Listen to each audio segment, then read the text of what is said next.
Okay, hello everyone. Welcome to today's discussion about why your discovery meetings feel productive, but might not actually be leading to new clients and why that is. So I am joined by Chris Holman, who is the executive coach here at Horse's Mouth. He's also the leader of our upcoming discovery meeting workshop, which starts next month, and the author of his new book, Discovery Shift: Why Talking Less and Listening More Wins Business. Chris, thanks for being back here with me this morning. You're welcome. Um, let's go ahead and get right into it.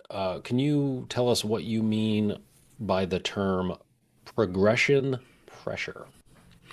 You bet, Doug. So it's a term I've coined as a result of the hundreds or so conversations that we've recorded and I've watched. Progression pressure is the felt sense that a conversation, discovery conversation, is designed to move forward before the prospect, before the person is ready.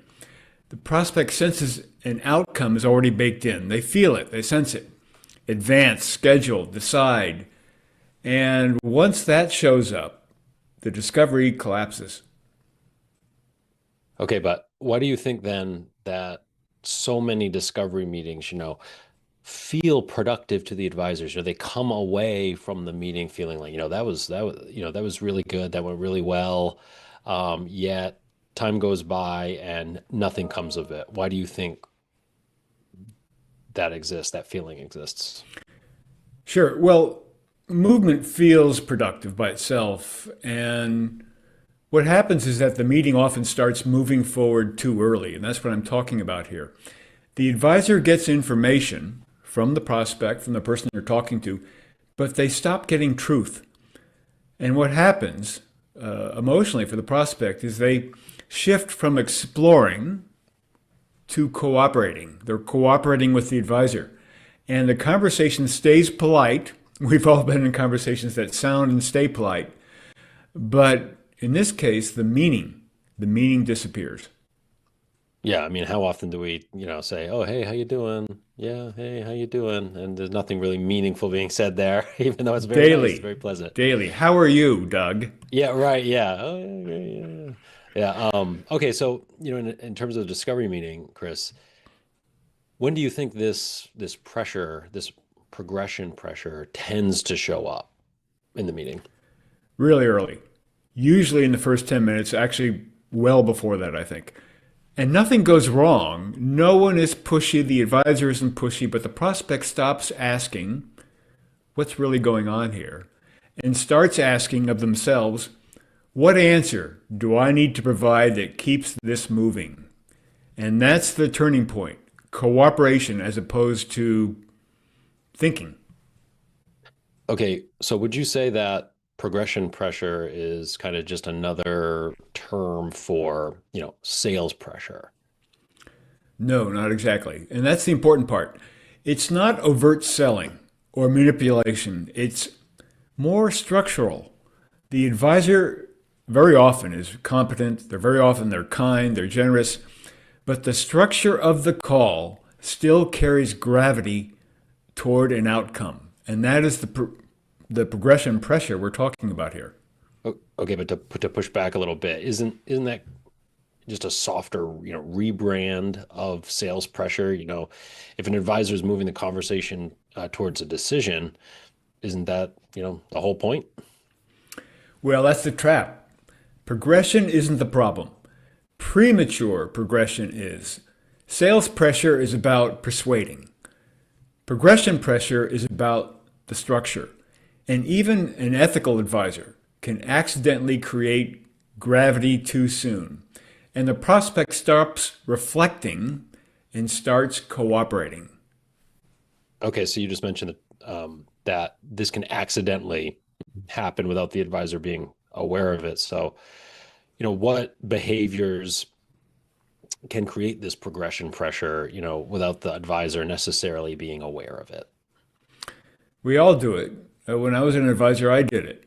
But simple, reasonable moves we're talking about here. Explaining the process too early, clarifying next steps, asking qualification questions that sound like curiosity, scheduling as a default rather than a choice. Every one of those things feels kind of harmless, but together they tilt the conversation forward. It seems kind of ironic that, prospects tend to become, vague at the same time that advisors are thinking simultaneously that, oh, this is going really well. Why is this ironic uh, phenomenon happening that way?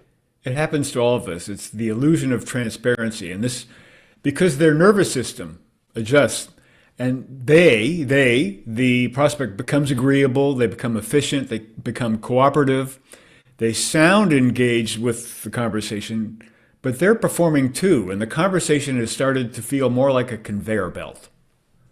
Okay, and why do you think it is that advisors, create progression pressure, in the first place? Well, they're under pressure too. They're loyal to their process. They're anxious about time. They're trying to be helpful. And many advisors, equate usefulness with movement. So being still, being silent, stillness feels irresponsible even. Okay, maybe you can kind of tie this back to some of the more, general discovery meeting mistakes that advisors make. In your mind, what's the core mistake that advisors are making when it comes to discovery? Sure. Advisors assume discovery and progression can coexist in the same moment. They can't. Discovery, true discovery creates space, and progression collapses space. Both are necessary, but not at the same time.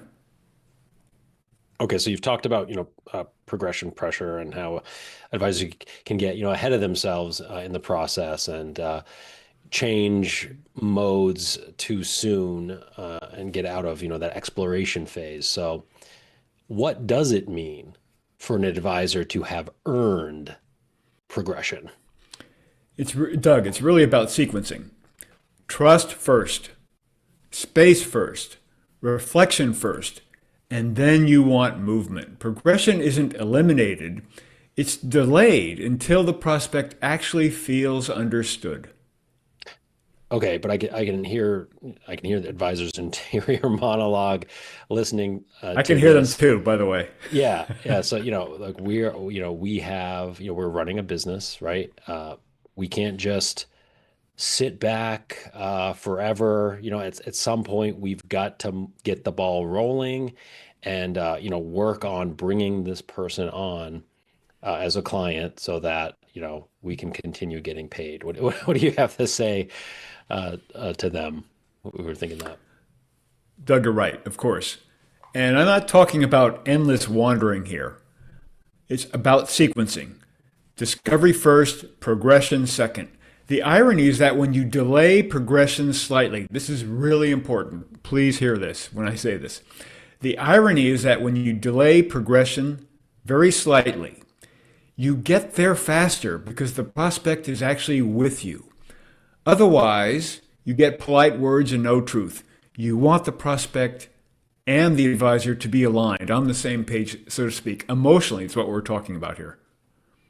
Okay, and what changes once an advisor learns to, hear or be aware of progression pressure? Doug, everything. You, the advisor, starts noticing it everywhere. They hear, you hear. The advisor hears when their process is rushing trust. And they can design conversations that stay open long enough for something real to emerge. And that's what you want. Okay, and of course, you cover this, Chris, and a lot more, the whole um, discovery meeting process in your discovery meeting workshop that's coming up February 9th and 10th. Let me go ahead and put the link. The link is on the screen now, and it's in the description or wherever you're watching this. Chris, do you want to just talk quickly about the workshop and maybe how it ties in with what we've been talking about today? Well, the progression pressure is certainly a very important part of what we'll talk about in the workshop. And And I do understand that some of the things that we'll be talking about in the workshop will sound different. They'll feel different to advisors. And I think that's good. So, discovery, as it exists now, cannot sustain itself. AI is fast on our heels, and advisors need to stay ahead of that. They need to be themselves. And the workshop is about that. How to beat AI, how to not beat AI, stay ahead of AI, and be a real important partner for prospects and clients. Yeah, and if you go to horsesmouth.com/discovery, you can see a full agenda of this 2-day workshop, get a real sense of what's involved and what you'll learn there. So, Chris, thank you for joining me today, Thank and you. and You're welcome. we'll see you next time, everybody. Yeah.